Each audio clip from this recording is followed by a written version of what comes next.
What's something that sounded fake until it happened to you? Story 1. Superheating. A few years ago, I heated a cup of water in the microwave for a few minutes. I opened the door and instinctively started to reach in with an oven mitt when my brain said, that looks really still, and it seems like it should have splattered a little for as long as it was in there. I wonder. I grabbed a chopstick and poked the cup, and it boiled instantaneously and extremely violently. It'd have been badly burned if I hadn't thought about it. Answer. I tripped out when this happened to me. I swear I took the coffee cup full of water that was totally still and set it on a granite countertop. As soon as the cup made contact with the counter, it started rapidly boiling. Story 2.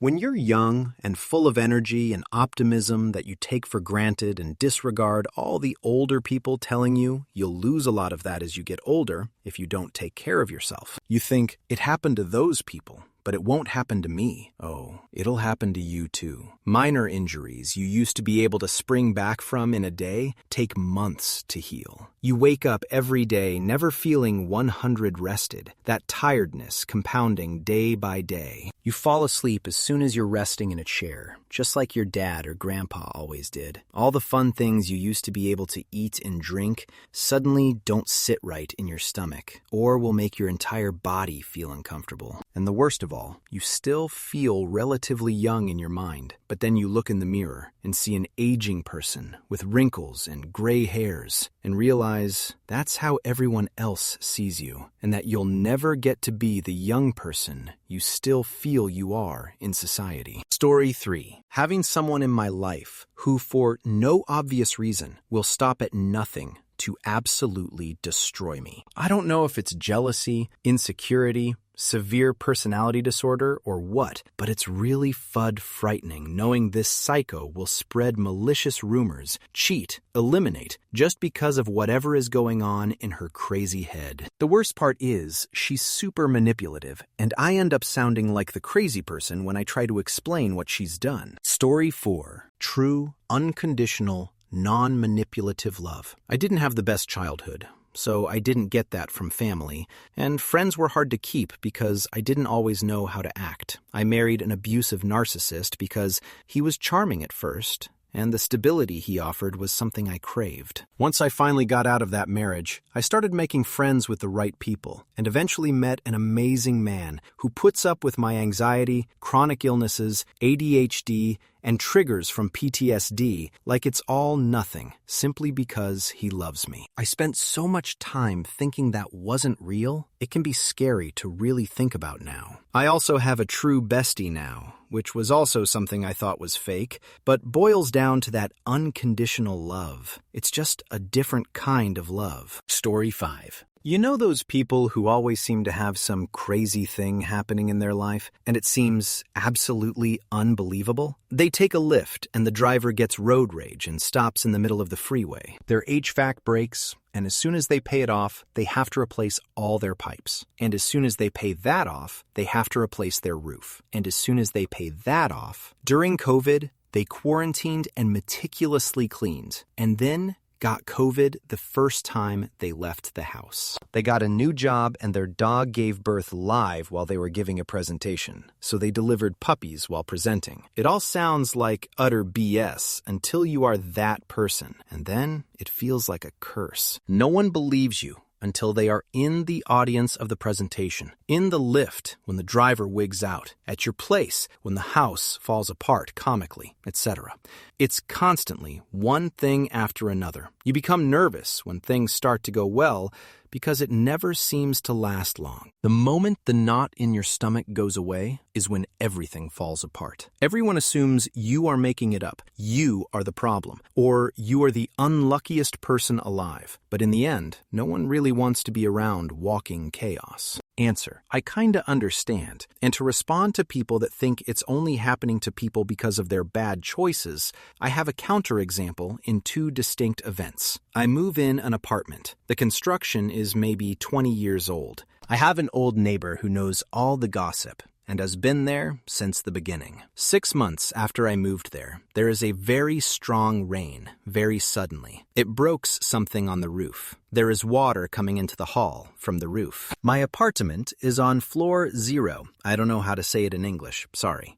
So I have to spend maybe 2 hours to evacuate the rain with material the firemen gave us with some neighbors. Then they tell us the building has to be evacuated. We can't stay.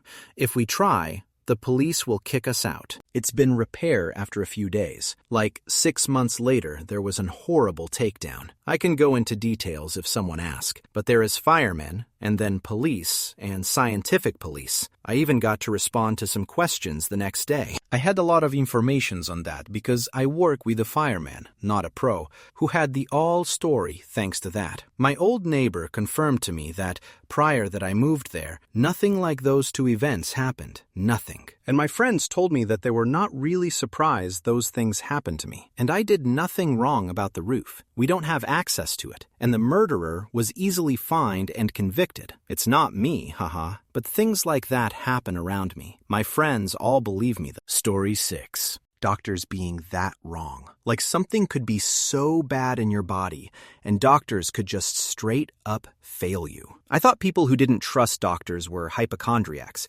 because if it were that bad, it must be unignorable, right? Then I finally got a diagnosis after 7 years in severe chronic pain. Turns out the whole time it could have been caught with a CT scan, but all the doctors I'd seen prior didn't want to over-test. Story 7. Suddenly remembering huge childhood trauma out of nowhere. Not me, but a close friend of many years called me, sobbing and absolutely losing his shoot hysterical. He had just suddenly remembered a suppressed memory of very serious intimacy abuse by a parent during his childhood. One day, while intimate with his girlfriend, a normal, routine occurrence, a specific touch, hand placement, combined with just the right song coming on the radio acted as a trigger. The realization was immediate and overwhelming. Night and day, like immediate. He said it was like that scene in Ratatouille. Everything zoomed out and suddenly was 7 years old again. Best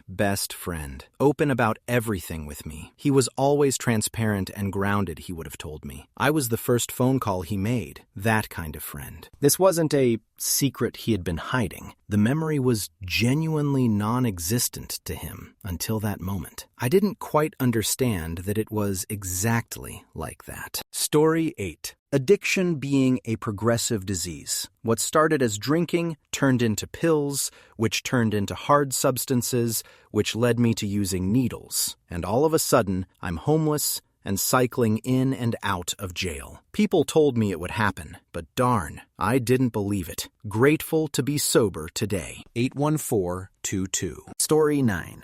Not me, but my friend. Found out her husband and father of her children had another secret family across town. He worked for the airlines and would explain his absences to each family as being out of town. His kid in the other marriage was 7 when she found out. Story 10. Being so depressed you can't get out of bed. TLDR. I thought it was weakness of character until it happened to me. I struggled with mental health all through my teens, had a really hard time, but basically always fulfilled my commitments. Even if that was literally all I did and everything else, eating, hobbies, socializing, completely went out the window. Then, senior year of college rolled around, and I just stopped. Stopped going to class. Stopped showing up for my campus job. Ghosted my friends. Stopped turning in my coursework. I knew on some level that I was ruining my life, and my behavior would have lasting consequences if I didn't get my shoot together, but I just couldn't care. Couldn't anything. Miss Reliable, who got straight A's while still making time to take care of everybody else, couldn't get out of bed. It has nothing to do with integrity or lack thereof. Depression is an illness, and it's debilitating. It took ending up in the emergency room twice for me to turn it around.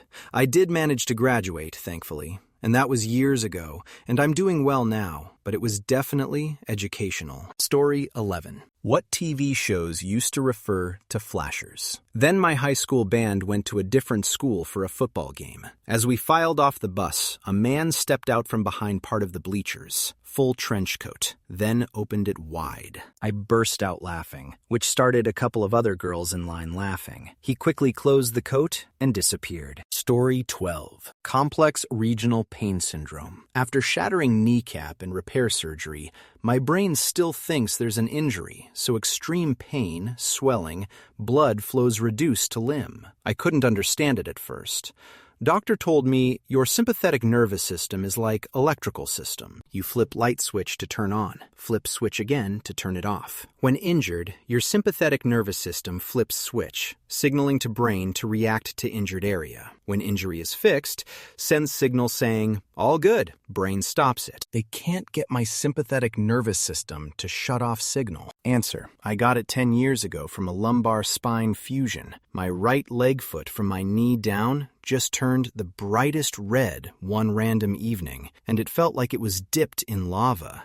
The pain was so intense that whatever I was holding in my hand at the time went flying across the room. My husband watched as my Scottish pale leg, which wasn't operated on, turned fire engine red and swelled up. He also was freaking out, not knowing what to do because I was almost in shock because the pain was so intense. I have a high pain tolerance, and I was only a little bit away from one of the most painful surgeries, and the CRPS pain blew the fusion pain out of the water. I prolapsed the disc in my spine while naturally delivering a set of twin babies, 1 year after naturally delivering my son, who I labored with for over 30 hours. Back labor. He was sunny side up. I pushed for 3 hours with him. I say all that to say that all of that was a walk in the park compared to my CRPS. I have a family member who has sciatica and tries to tell me I just need to not think about it. Fake it till I make it. What hurts is it took a lot for me to finally give in to my limitations and to stop fighting it because I was just subjecting myself to more suffering, and I was never going to be able to do what I used to do. I needed to concede to that. If I could not think about it or fake it till I could make it, I darn sure would. No one would even know anything was wrong with me. They call this the tragic end disease for a reason. It's so painful, doctors will sometimes amputate your affected limb to ease the suffering. I pray for you to have easy days ahead in 2026. Sorry for blabbering away about my ordeal, but many people aren't aware of CRPS, so I just want you to know we are in solidarity. Story 13. I always thought it was so unbelievable and overdramatic in movies when people got bad news and proceeded to lean against a wall and slide down to sit on the floor while crying. My dad called when I was at work to tell me that my Nana passed. I was so overwhelmed that I leaned against the wall, started sobbing, and just slid to the floor. Looking back, it was so surreal and kind of silly, but my brain just shut off for a minute. Story 14. Racism. I grew up in the suburbs and never encountered unprovoked harassment until I was 18 back in 2008. I was driving in my new car, thanks Mom and Dad, listening to pop EDM dance music on the radio at a red light with my windows down and sunroof open on a nice day. Not loud at all, but I was definitely jamming and singing along. A police officer pulled up next to me at the red light in his squad car. He put down his window, yelled a couple racial slurs and curse words at me, and then peeled out and drove right through the red light. I was shocked. I sat at that light for about 3 cycles until I finally moved. This extreme has never happened to me since, but my eyes were opened that day to how fortunate I've been to have grown up surrounded by kind-hearted people of different races my whole life. Story 15. The green flash at sunset. I thought it was a made-up thing from Pirates of the Caribbean, but then I was on the beach in Puerto Vallarta and joking about seeing it. I pulled out my phone to take a joke video of the last direct rays of sun dipping below the horizon, and a second before I hit record, I looked up, and it actually happened, right then and there, like a green laser, so fast as if the sun had just been washed away with that green light. I'll never forget it. A couple people on the shoreline cheered. Story 16. How much your environment affects not only your mood, but physical and mental health. Thought I was above that, but through years in gray and dark winter days in UK, I genuinely couldn't figure out why I felt so flat. Tried to live in a warmer country with bigger windows, closer to water, and suddenly everything was easier. Were just plants with anxiety really? LOL. Story 17. False confessions made under duress. My saga. I never believed in false confessions. Figured they must have done something, or else why admit it? But then I got tickets to Springsteen on Broadway. Third row. In the middle of Thunder Road, the guy 2 seats away's cell phone goes off. Loud. He was either petrified in fear or a sociopath because he froze and didn't do anything to silence it, which turned out to be a good idea because everyone in the surrounding area blamed me. You cannot possibly imagine the dislike-filled glares I got. People wanted to eliminate me. The phrase murderous rage felt appropriate. And it's not like I could defend myself because Bruce is right there, maybe 15 feet away, singing about graduation gowns and rags at their feet. Time flattened. I started to wonder if it really was my phone, even though it was on silent. I thought, they put an entire U2 album on phones. Maybe Apple put a new alarm app on I didn't know about. Was I 100% sure they didn't? No. I imagined Bruce stopping the show to yell at me. What could I do? I had to do something. So I decided to pull out my phone and pretend to silence it. A false confession. Fortunately, I didn't have to. It stopped ringing after 30 seconds. Or years, I couldn't tell. As the song came to an end, there was so much tension and dislike in the crowd, all aimed at me. I ruined Thunder Road. Not really, but under stress, the mind works in strange ways. I braced myself for my childhood hero to scream at me. I figured I deserved it. But he just laughed, and with big smile, turned to my area of the crowd and said, "Answer the fudge phone, man!" The tension was immediately gone. Bruce saved me, but I was ready to confess. Story 18. You always see in movies and TV women screaming in agony during childbirth, and I figured it was exaggerated for dramatics. Obviously, I knew it would be painful, but I didn't think it would be that bad that I'd be screaming in pain. I have a high pain tolerance in general. Yeah,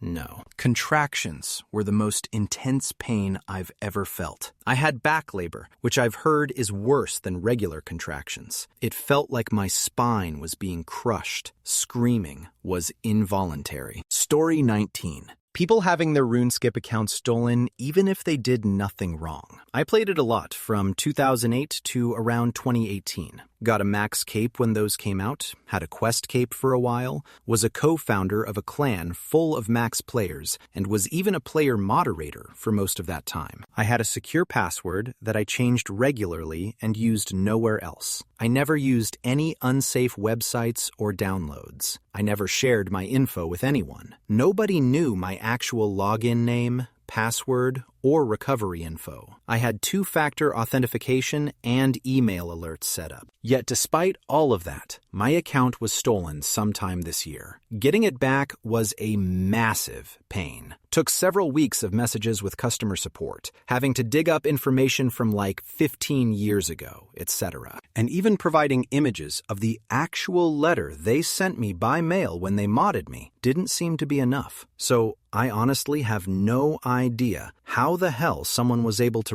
steal my account with nothing but my publicly available display name. I never even got an email or 2-factor authentication alert when it happened. I found out when I couldn't log in at all. Logged into an alt and saw that my display name had been changed. It's worth noting that a staff member at Jagex, the company that owns the game, was fired at one point a few years ago for intentionally compromising accounts for money. My only guess is that I was the victim of something similar, which is enough of a reason for me to never touch that game again. I'm still really pissed about it. If I had heard a story like this from someone else, I honestly wouldn't have ever believed them. I don't expect others to believe me either. It took me having to deal with bullshit like this firsthand to make me realize that it was possible. Story 20. Not fake, but I always thought people who said they had a sinus infection were being dramatic. Like, it's a cold, you're fine. And then I got my first sinus infection and slept for 3 days straight. Even missed a meeting and completely forgot, which is massively out of character for my type A personality. Whew. Story 21. You can do everything right and end up disabled for no reason. I have always been super active. I grew up water skiing, riding horses, hiking, doing martial arts. I was already born with some physical disabilities, but they never stopped me. I had some surgeries and got creative with things and just kept going. By the time I'm in my late 30s, I'm working in tech, but taking walks and biking 5 to 6 miles after work 3 to 4 times a week. And we had an active social life. Then I started getting sick all the time. I couldn't keep food down. I was always run down. I ended up in urgent care and then in tests for months trying to figure out what was wrong. They tested my gallbladder, my liver, then my stomach. Despite having no obvious risk factors, I was diagnosed with gastroparesis. My stomach was paralyzed and no longer would move food around. It would drain slowly out of my stomach based on gravity. I had to be on a liquid diet for months, and still have to sometimes. I can only eat a very limited, easily digested diet. It's been 4 years since I've been on my bike. Some days, I take in only a few hundred calories. Other days, I get something close to normal. Generally, it's around 1,200 calories. So, unfortunately, I don't have an extra 300 to bike away in the heat here anymore. I rest a lot. Naps are more likely after work than going out. I've lost a lot of friends, too. People aren't as understanding as you'd hope when you can't eat or go out. I think the most frustrating thing is just how random it is. You can be healthy and do stuff right, and your body just breaks. I've had several bad accidents in my life. A bad fall from a horse in my 20s, a bad car wreck as a 19-year-old when I was hit by a tipsy driver. If it happened after those, I could understand. It would make sense. Who knows? Maybe it was an old injury from those and something benign set it off. All I know is I went from healthy to mostly homebound in about a year, and no one knows why it happened, just that it did. Story 22. LSD straight up changing your life. I was fudge around with it for about a year and always had a good time, but then I had a bad trip, and I was a scream-crying mess for days after it. But then I started to realize it deleted the intense pleasure or dopamine release I used to get from junk food and binge eating. I think that was why I was such a crying mess, because suddenly my coping mechanism was severed. I lost 130 pounds in a little over a year. I look back at my life before it in horror of holy shoot, I was a straight-up food addict. Now, I'm one of those annoying people that runs multiple long-distance Spartans a year and trail runs, and I want to get into ultras. What was almost a fake feeling was a year out from that happening and eating a donut and just looking at it and thinking about how I used to feel this warm and comforting feeling in my stomach when I ate it, but now nothing. If anything, now stomach ache, LMAO. This happened in 2021, and I'm still going strong. It was also wild how literally all my aches and pains went away with the weight loss, too. I remember being at work, and I worked the weekend, too, and my feet hurt just slightly, and I thought, that's weird. I must be dehydrated. Then stopped and thought, it's weird that my feet hurt, huh? That used to be normal. Story 23. Being triggered and the need for trigger warnings. I always thought the concept was a bit much.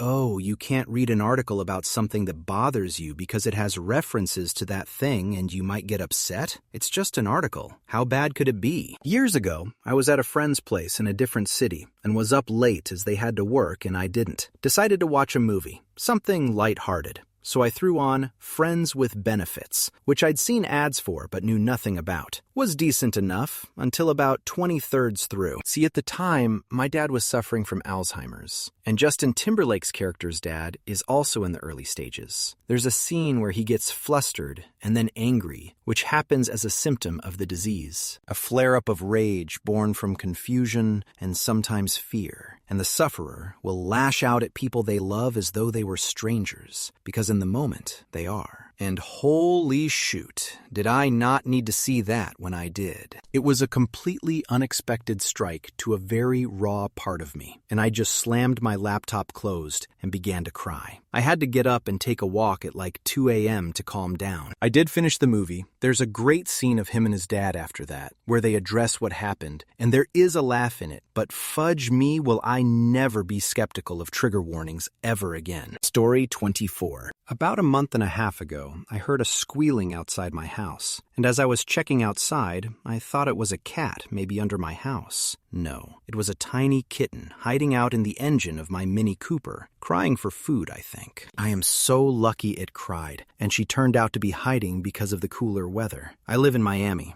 It doesn't get that cold, but now I have a new kitten. I still can't figure out how she fit into my tiny mini engine. Story 25. How persistent ringworm is. It cycled through our family, me, ex-husband, and our 2 sons, for a year, because my ex-sister-in-law didn't get my nephew's outbreak treated by a doctor. She thought she was treating it with bleach water. My nephew would come over, then it would pop up on one of us shortly after. My kids' pediatricians were looking at me crazy, but I was the one bringing them back constantly when it reappeared. Story 26. I always thought fell down the stairs injuries as a wild and obvious lie that no one should believe wasn't domestic violence. And then I fell down the stairs, badly, and it looked exactly like someone had punched me in the face. Turns out, falling down the stairs can indeed look like fight injuries. If it needs saying, no, this isn't an endorsement of DV or hiding it or anything of the sort. Story 27. Not necessarily fake, but I didn't know how quiet the trauma can reside until years later when a trigger shows up one day and suddenly you're in a panic attack, uncontrollably crying for the first time ever while in a safe environment. Then, to test it out, went again the next week and the same thing happened. I didn't know how fudge traumatic studying speech and language would be. I knew those years were horrible, but I couldn't admit to myself how bad it actually was. I didn't think it would result in a panic attack years later when being in a similar environment. I studied speech and language therapy for 4 years and quit in my last and final year, being non-white, undiagnosed ADHD autism, and every day being filled with microaggressions, passive aggression, and an endless stream of things I needed to change about myself every single day, from both the professors, supervisors, and students. It took me a long time to admit it, but I can finally say I dislike them. I dislike those professors, dislike those supervisors, and dislike the students there. Answer: the microaggressions and not so microaggressions that non-white people face are real and damaging. I'm passably white. My wife is black, and I see the psychological damage in her, and it enrages me. It seems like minor shoot, but over decades upon decades, it does its damage, and I honestly don't know how to deal with the one I love being slowly destroyed. Story 28. I thought that diagnosis was ridiculous. Something the doctor made up on the spot. No. Turns out it's a real thing, and not that unusual. How could I get to be 52 and not know about this? Jeez. Story 29. Ooh, I have a good one. Alpha-Gal syndrome. Name sounds fake. So does the description. An allergy to a sugar molecule found in red meat and dairy triggered by bites from certain ticks. Lone Star tick, causing delayed allergic reactions, ranging from hives to anaphylaxis, hours after consumption. I've had it for 6 years now. It's pretty life-altering. It's not just food I have to worry about, but medicine too. A lot of meds have mammalian-derived ingredients. Some ingredients, like glycerin and magnesium stearate, could be mammal or plant-derived, but the labels rarely specify. I just avoid gelatin by default, unless explicitly stated that it's plant-derived. On the bright side, I definitely save money by eating mostly at home. Story 30. A tornado sounds like a freight train barreling towards you. Never understood what my mom meant, just couldn't imagine it. Then In the middle of cooking dinner, a tornado wiped out my home. I remember thinking,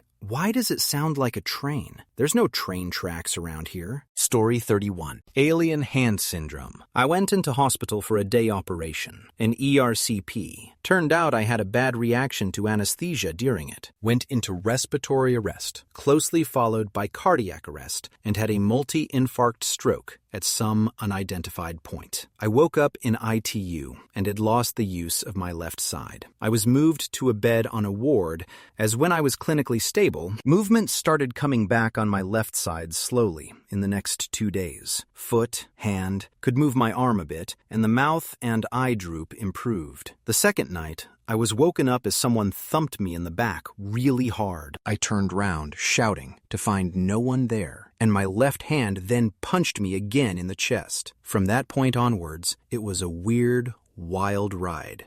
I didn't want to call a nurse and complain I had hit myself, so tied my hand to the bed rail with a hair scrunchie, as it was writhing all over the place. I wasn't thinking very clearly. As you can see, my arm settled a bit. Then, my left foot started kicking the sheets off. I had no control. I didn't start any movements with my left side, but couldn't stop them once they started, unless I could see it. At that point, I was really weirded out, so did manage to call out. I couldn't reach the call buzzer, as when I used my right foot to scoot up the bed, my left side rolled me over. When a nurse came, they called doctor, who came really quickly. Then the on-call neurologist came also pretty quickly. My hand was worse than the foot, and when it wasn't in my line of vision, seemed to do whatever it wanted, but I couldn't feel it move. Writhing, waving, poking, pointing, lifting itself up. Writhing calm too. Apparently, the neurologist suspected one of the clots had blocked an area in the corpus callosum,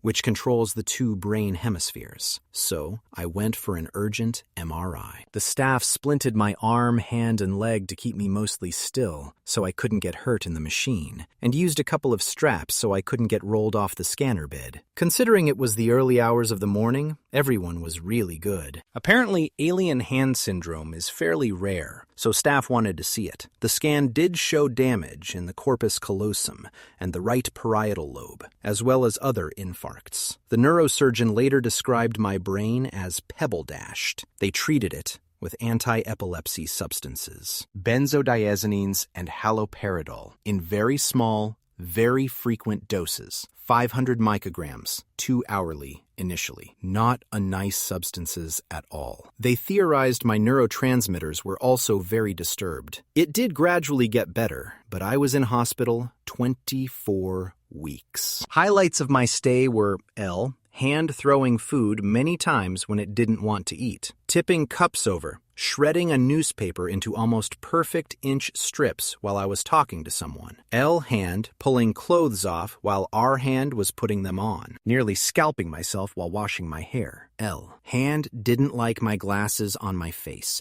and would push them off. If L hand arm weren't comfortable, it would hit me to make me move. L hand didn't like me to sleep much and would irritate me by poking, prodding, or tapping me till I woke. L leg would occasionally act up, and as I was never expecting that, it resulted in falls. I would be walking when L leg would decide to move left or right. It moving right was always worse, as it would kick my right leg out of the way. Moving left meant the change in direction would make me stumble and struggle to regain my balance. L leg also tried to sit once when I was near nothing to sit on. Staff never stood or approached on my left without telling me. They all at some point had a poke, a prod, or pinch at the beginning. Low hand was also a remarkably adept thief with no shame. If I walked past something and was looking ahead, it was in my possession in seconds. Pens, food, stethoscope once. I also had something called left side disregard. I frequently would not consciously see things in my left field of vision, but the left brain obviously did, and passed it straight to my thieving left hand. I never saw my hand or leg doing these oddities. and my husband and brothers still won't describe what they saw to me, as they say it was just too creepy. I wish it hadn't happened so long ago, as with phone cameras and video as they are now,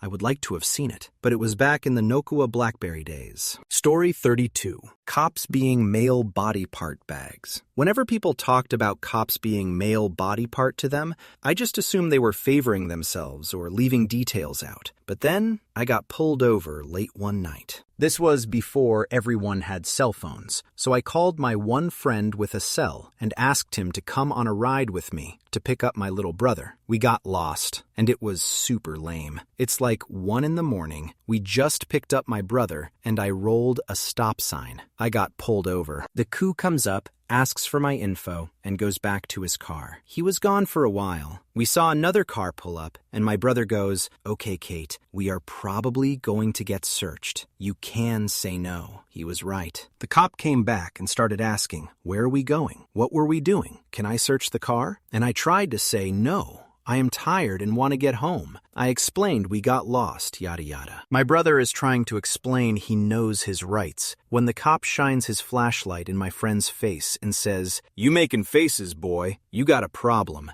Get your fudge hands out of your pockets." And the next thing I know, the second cop opened the passenger door and pulled my friend out. The first said, "Thanks to your friend, your car is now getting searched." Y'all, this friend would have never sassed a cop that wasn't his deal. He was always more of a timid guy. That shoot is seared into my brain now.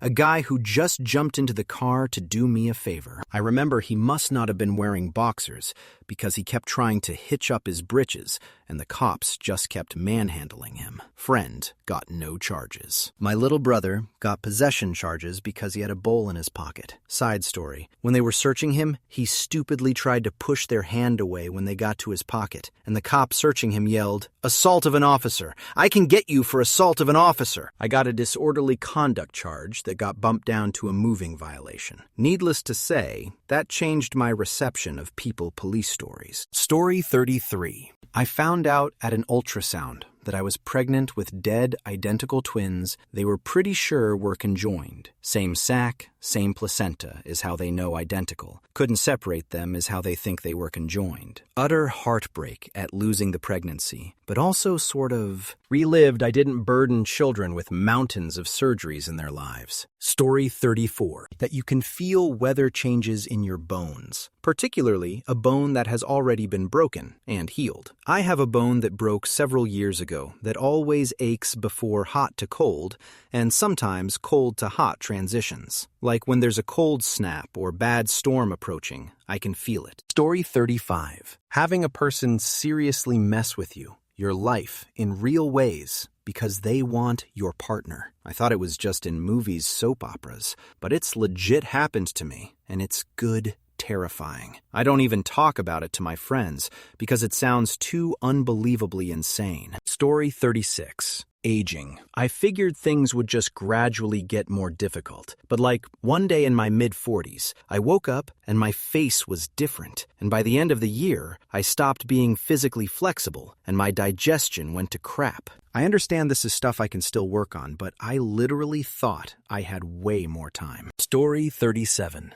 Parenthood changing your brain. I never cared about kid stuff. Never planned to have kids. Surprises happened. Something ticked in my brain and dad stuff started. I started thinking things like, "Oh, that's a cute onesie," and "Where is that kid's helmet?" Dad jokes just came out of me. I never would have asked a kid if he were a smart feller or fart smeller, but that's my life now. Story 38. The whole "when you know you'll know" thing about getting married. My husband and I both knew after our first date that we would marry each other. Such a huge, starkly different contrast to how I felt in other relationships, some that last years and years. Story 39.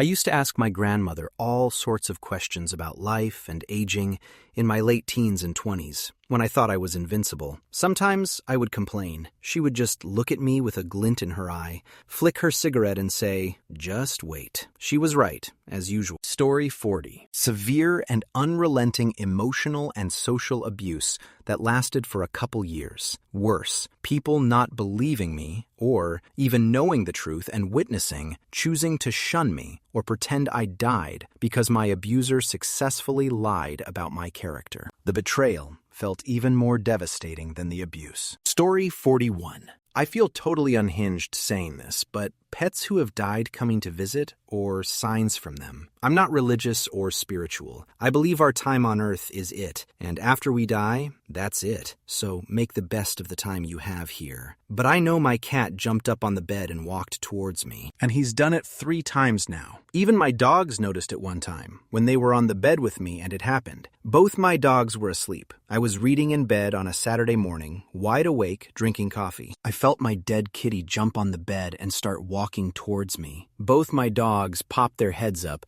and looked to where Kitty had jumped up before going back to sleep. Story 42.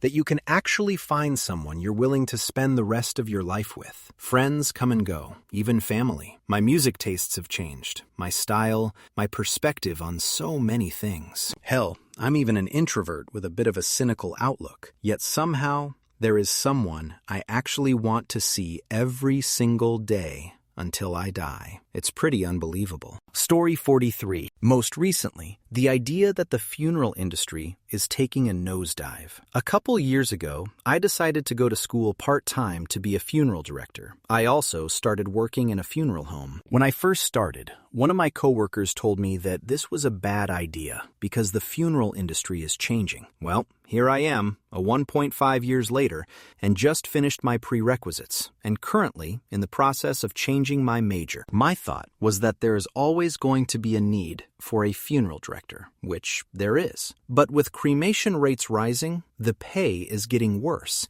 and there isn't really much job security in this industry anymore. It's now being viewed as a second career, or community service. Story 44. Vertigo. I knew it was a real thing, but had no concept of how severe it could be. Woke up in the middle of the night, everything was spinning, like when you've had too much to drink. Fell down when I got out of bed. Had to lean against the wall while walking down the hall to the bathroom. No explanation as to why it happened. Story 45. I remember my dad telling me once, "You may be young now, but one day you'll wake up and you're 50, out of shape, can't pay bills, constantly stressed, and you hurt all over." I'm not saying this to put you down, but I'm telling you to be careful with the choices you make. 28 now, and I already feel all of this. Story 46. Thought the hold your key fob to your head to unlock your car trick was total bro science. Stranded at a rest stop at 1 a.m., tried it as a joke. Unlocked from 150 feet away. Something about your skull's fluid amplifying the signal. Been a walking antenna for 3 years now, and I feel like a wizard every single time. Story 47.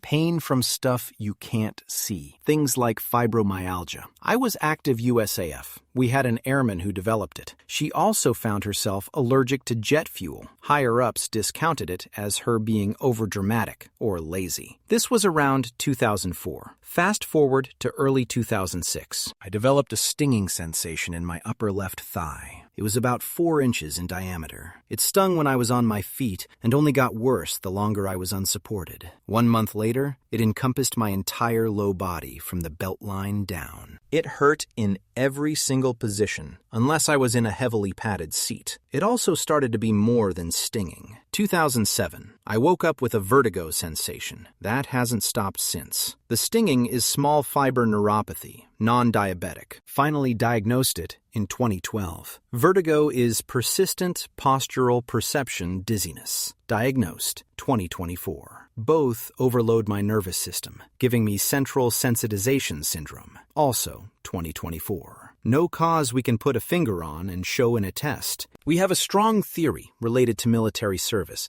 but research is scant, and funding is even worse. I grew up with the typical, you always have to be active, and it's in your head stepfather. That was perpetuated in the AF. Many, if you don't mind, it don't matter type people. Well, that attitude and just being pissed off that I'm in pain 247 and my body doesn't want to do what I tell it is what led to CSS, given me tremors and chronic fatigue. I've slowed down and it's helped a lot, but the damage is done. Now I have to live with it. I'm only in my late 40s. Story 48. Slipped on a banana skin. Seriously, for real. I was crossing a road, saw the skin at the last second, but really didn't think much about it.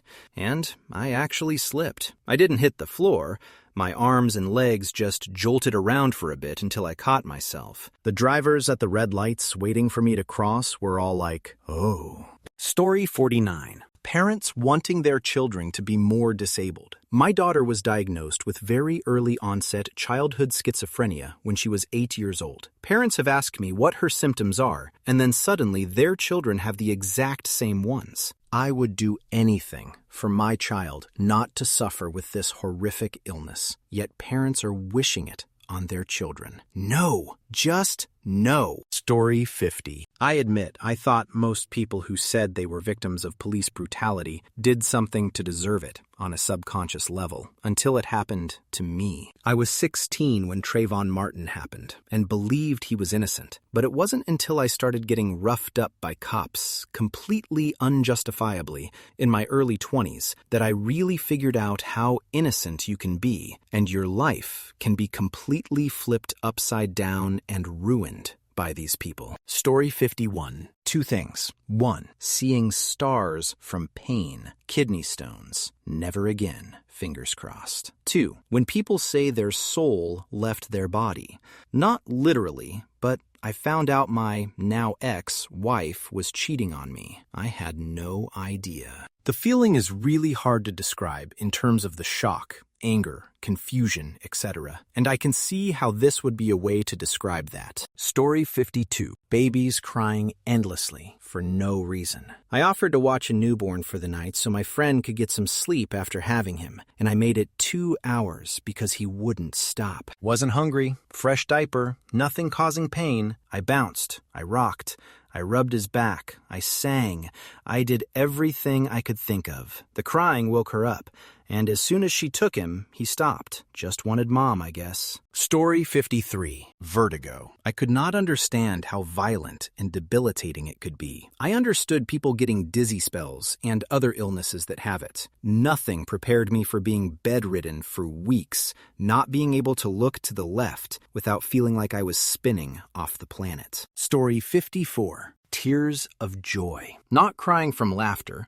but from sheer, overwhelming happiness. I always thought the girls on Miss America were doing some sort of fake crying thing when I was a kid. Hearing tears of joy sounded absurd. Fast forward to the day I got my divorce finalized. And there I was, shaking, sobbing, from pure joy. It's a thing, apparently. Story 55. Once you're an adult, you want to be a child again. Mark my words, in marking her words. I remember so clearly being like 7, 8 years old, and just imagining what it'd be like to be an adult. And I can do whatever I want, and I was so excited to finally be 18. What it'd give to be 5 again. Around this time, I would have just gotten a new Harry Potter book for Christmas. Now it's the 25th, and I'm laying under our Christmas tree, looking out on our little backyard, reading said new Harry Potter book, while drinking a nice warm cup of peppermint tea. Yummy. Running home after school, kicking off my shoes and backpack to slide in front of the TV,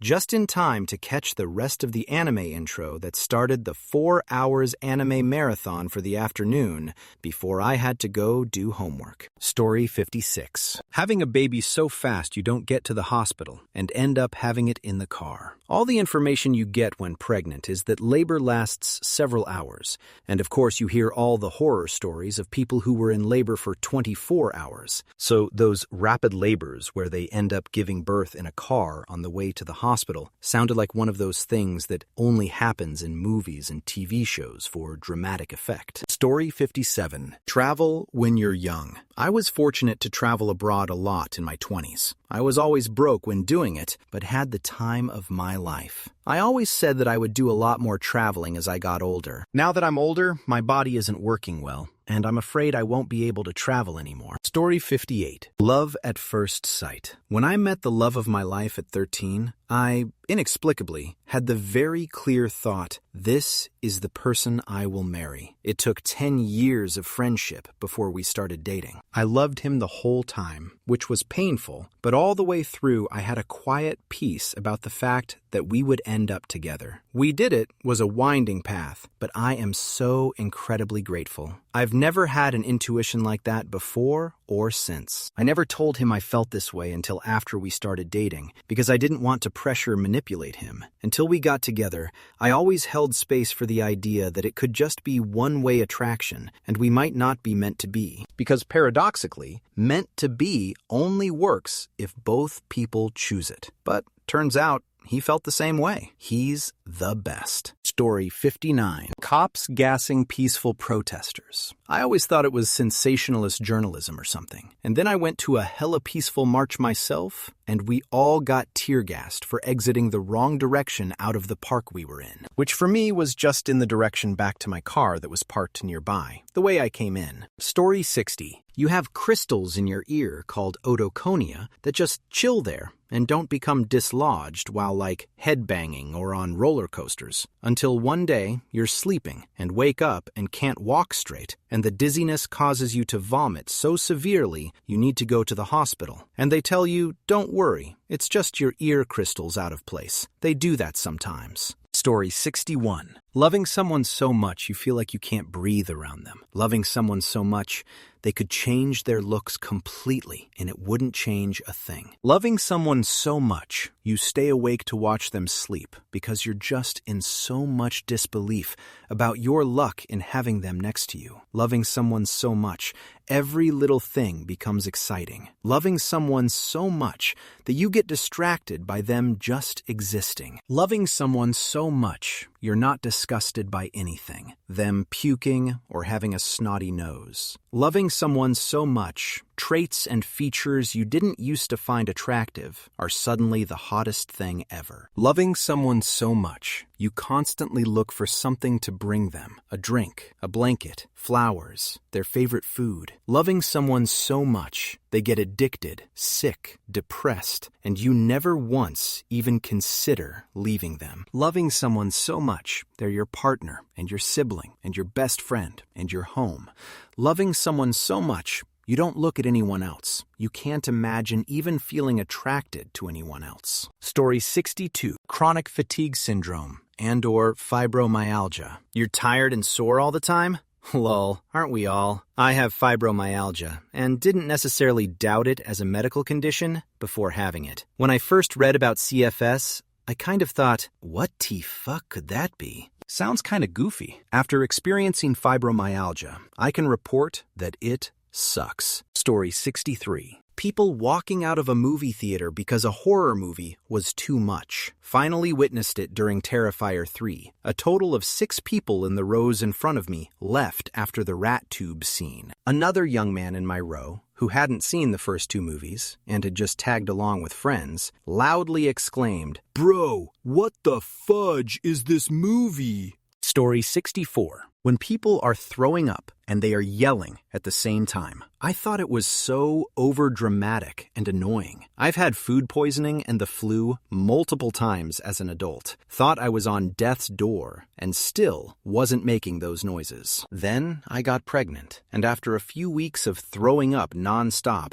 and constant debilitating acid reflux, it started happening to me. You really can't control the yelling vomit, and it feels as awful as it sounds. Story 65. Chronic fatigue. I thought my mom was so lame because she took naps and slept all the time. And now, at 26, I too spend a fudge ton of time in bed because holy shoot, I'm so tired all the time. No amount of sleep or caffeine will wake me up. And there have been times I've slept 20 hours in a day, only waking up to eat and pee. It's fudge miserable. Story 66. Car insurance fraud. Wife backed into a car in grocery store going maybe 1 miles per hour. Currently being sued for injury for over $100K. Nobody was injured and property damage less than $1K in each car. It paid double to watch them get crushed in a trash compactor or fed foot first into a wood chipper. But those aren't legal options. Story 67. Not me, but before my wife was diagnosed with it, I thought postural orthostatic tachycardia syndrome, POTS,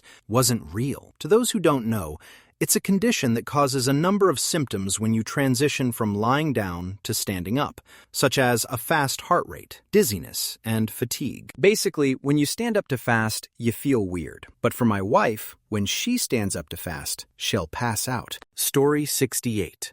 Doing those feedback surveys that put you in a drawing for a gift card.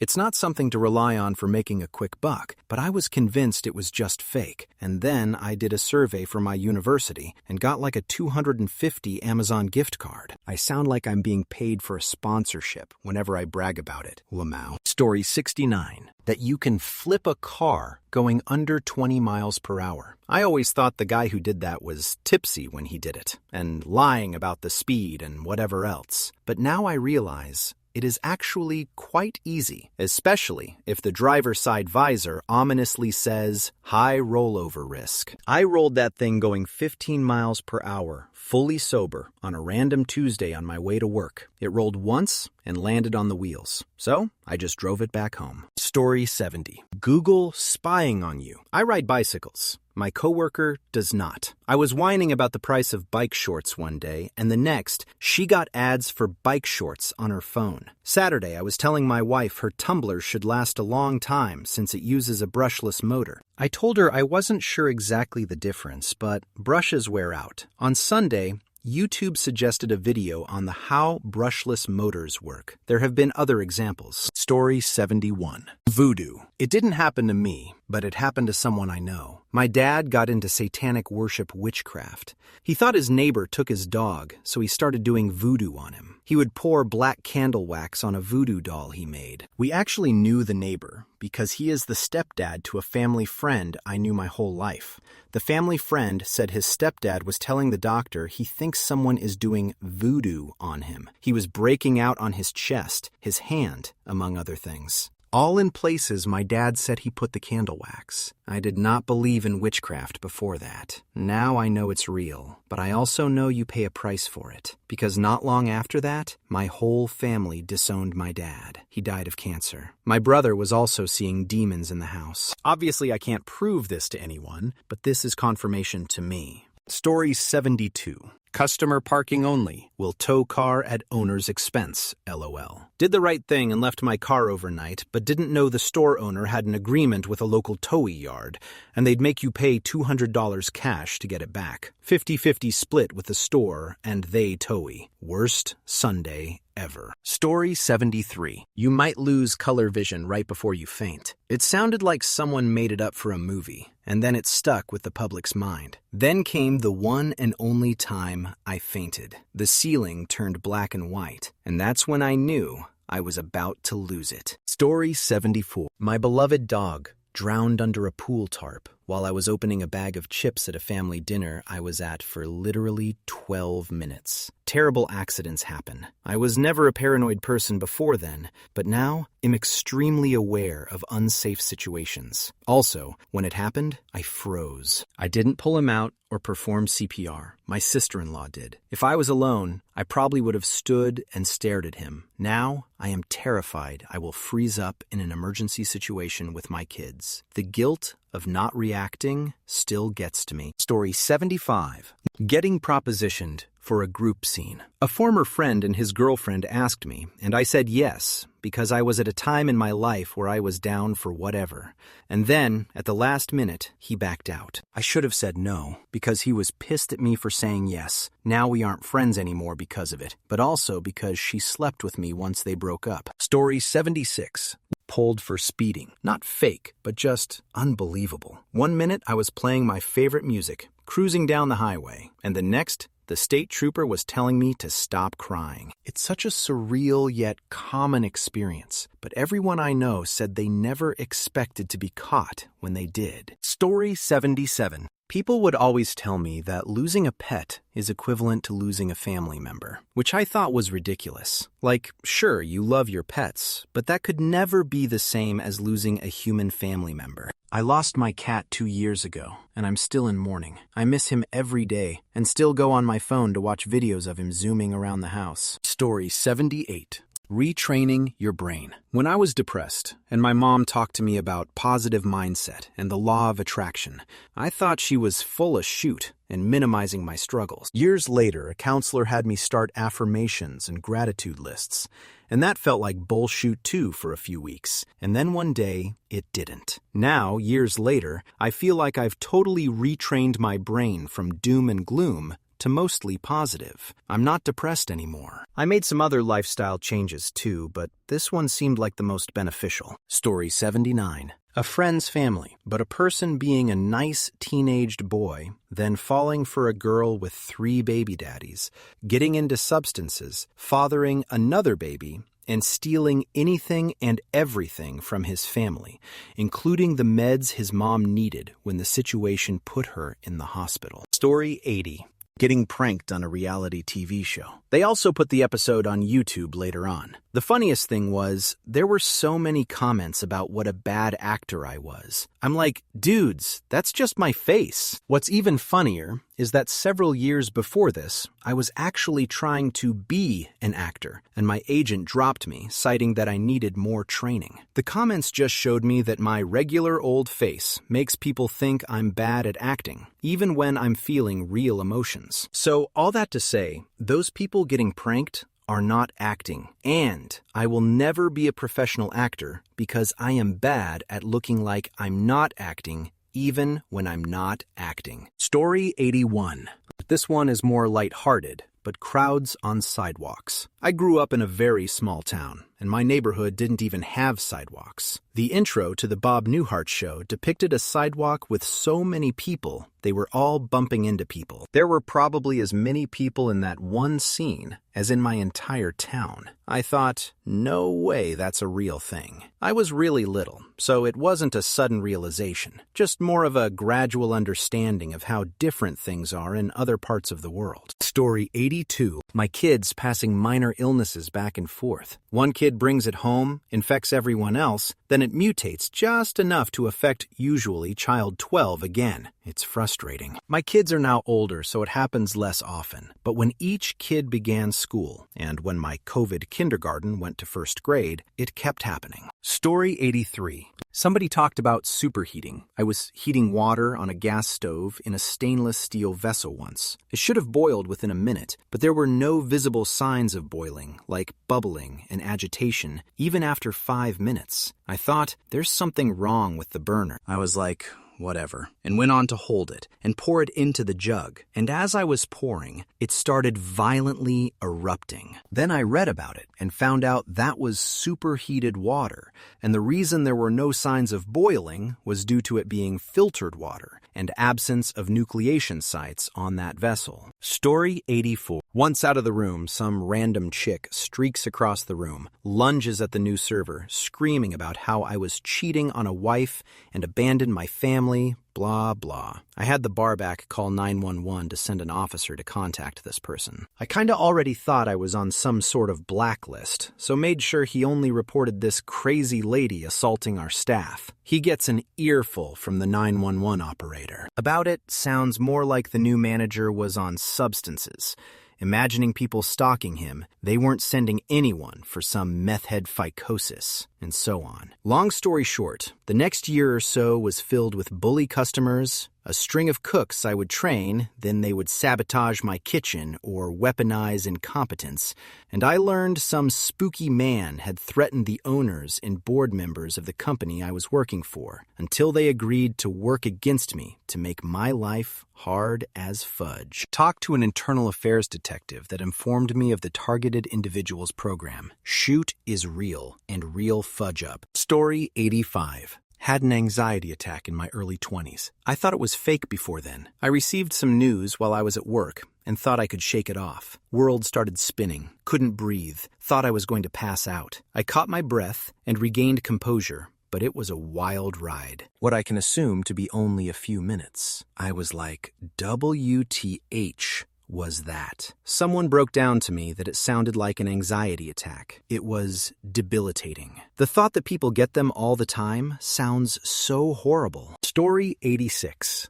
I was diagnosed with infertility, and I thought I'd never be a mother. Then I naturally got my miracle baby. Yeah, okay, Sarah. Not everyone is lucky enough to get a miracle baby. Sometimes it just doesn't happen. I've got PCOS, barely get periods. The list go on. Then, in 2024, the day before my 34th birthday, I got a positive pregnancy test. He's 15 months now. Sorry, Sarah. Story 87. This is dark, but ever seen someone with a super obvious, incriminating injury that's very obviously not accidental, and they come up with very intricate stories to explain it that are obviously fake? Yeah, I once came to school with a rope burn on my neck. There was no mistaking what it was. The width, angle, everything would suggest I had a rope tied around my neck. Freaked out my teachers like crazy. It was an accident on a slide. There was a rope attached to the top and it got caught on my shirt or something before I slid down. Led to me being super gullible about similar stories. Sadly, mine seemed to be the only happy one. Story 88.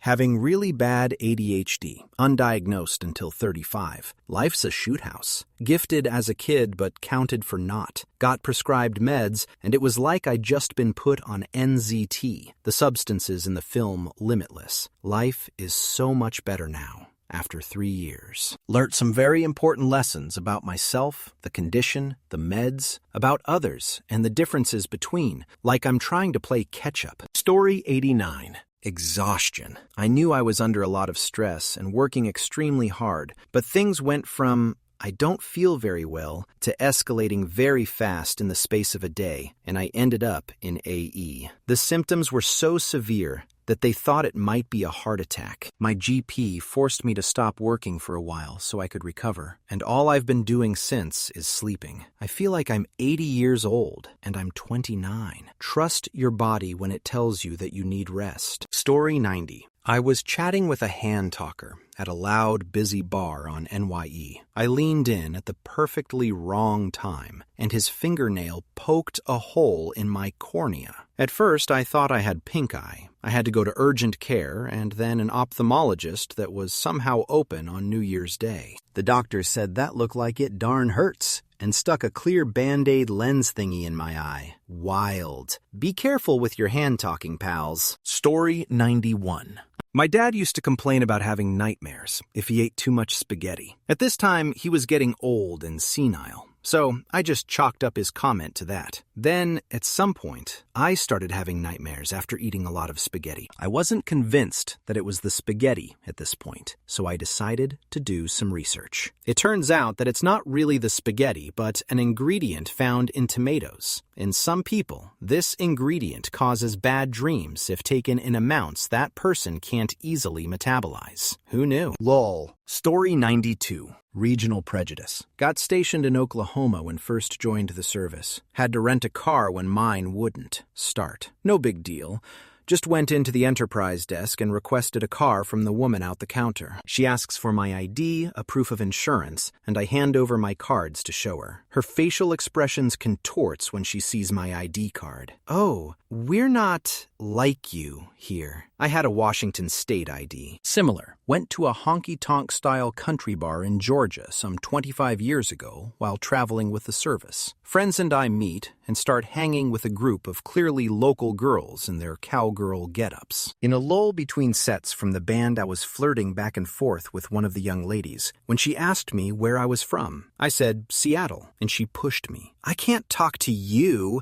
You're a Yankee. Her whole demeanor changed. I had spent enough time at that point in the southern states that my accent was indeterminable. But you'd think I was there to burn Atlanta again, the way she responded. Story 93. Being poor. I'm not rich by any means, but at one point we had 3 incomes coming in our home. Now we have one from someone who gets paid like 11 hours. We have literally been scraping by for months. and I fear it's going to get worse. I've been applying to places left and right and haven't gotten any calls or anything. It definitely shows you what type of person you are. Story 94. Head injury and losing time. I'm missing a solid 6 hours and bits and pieces of 2 weeks before a car accident. I don't remember getting ready for work, dropping my daughter at a friend's house, having to go home because I forgot part of my uniform, driving towards work, having an accident about 1 mile away, walking away from the accident in the wrong direction, someone seeing me and calling an ambulance,